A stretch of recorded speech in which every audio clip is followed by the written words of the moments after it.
Christian family, church. I was born in an Orthodox priesthood Hindu family.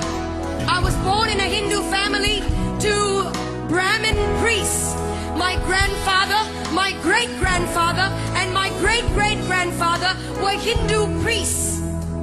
It was unthinkable and offensive for a daughter of a granddaughter of a priest to come away from that system. I was so hungry for God. I was so thirsty for God. When I was born at the age of 6 days old, I was dedicated to Hindu demons in a cave temple. I was left in a cave temple, and from that moment on, my mind, my spirit, and my soul was overtaken by demonic forces that I had no control over.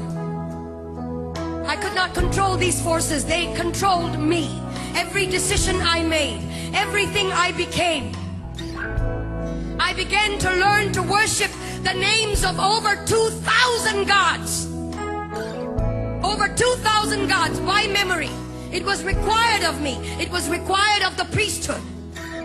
And I, as an obedient daughter of a priest or granddaughter of a priest, I learned the names of 2,000 gods. At the age of 19 or 20, I was so hungry for God, but I did not know His name, where He was, who He is. And so I started a journey of pain and darkness. At the age, in my late teens, in 1920, I became discipled under a witch. And the reason I went into that was not to harm anyone, but to find God. Any which way at all. When you're hungry, you get desperate. And when you're desperate, you will do anything to find God. And so I went after Him. And I didn't find Him in the pages of Hinduism. I didn't find Him in the pages of the priesthood creed. I didn't find Him in the pages of mantras and prayers that I was taught to believe in. I didn't find Him in the rooms of temples. Huge temples. I would go into that and want to look for God. There was one time I was in southern India, and there was in this temple. I went in and I opened the curtain. There was a veil that divided the holy area from the rest of the public. Well, I couldn't wait. I had no authority to go into that area. Only a male priest could go in there. I opened the curtain, and there was a 10-foot idol. 12 arms, 12 faces, myriad number of eyes. He didn't see me. He couldn't hold me. He had eyes and could not see me. Years down the road, I was struck with a demonic pain in my body. From the top of my head to the tips of my feet, I would be in pain. Painkillers and suicide came the order of the day. I took painkillers every day, more than the required dose, just to knock myself out. And in my mind, it was one thought: if I ended my life, I would end the pain. And so I was sitting at the edge of my bed, possibly on the last day of my life on this planet.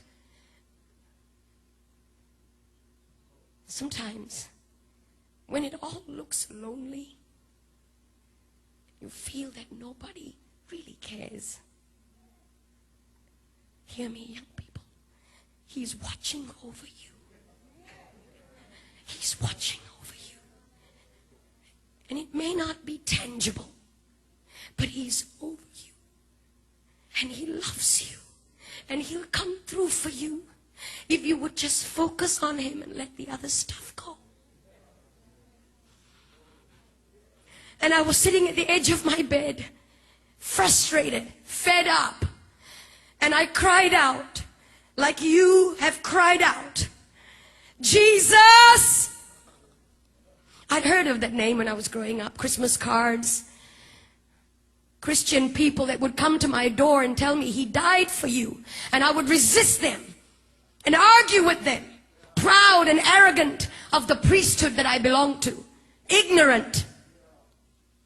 And when I cried out, Jesus, the presence of a holy God began to filter through that room. That room was darkened. The lights were switched off. I was sitting on the edge of my bed. I never saw His face, but His voice was as audible as anything that I've ever heard before. I am Jesus. I am God. And He touched my body. No doctor could cure the disease that was in my body. No doctor could heal me. Young man, no doctor could provide the answers. Nothing out there can. And I've been there, done it, and I've tried it. Everything, the darkest road, I've taken it. Gentlemen, and he came to me, he touched my body. In an instant, that disease left my body. In an instant, I was healed. I began to feel his power and his presence course through my body. And then I went into this tiny church, about 50 people, and somebody up in front there looked a bit like this platform, and somebody up on this was talking about going into the water, that if you're baptized you become a new creature. Well, I didn't understand that either. I was wondering how water can make such a big difference. What's the big deal? We take showers every day. I went up to this preacher man and I said, will you put me in this water? Because everything and anything he wants me to do, I'm ready to do it. He has set me free. He has healed me. Anything and everything. No matter the price. No matter. And so they put me in that water. When I came out, legions of demonic influences broke free from me. And I was set free, church. And today, depression is going to go. Heart disease is going to flee. Jesus is in this house. He's here. And if you can shout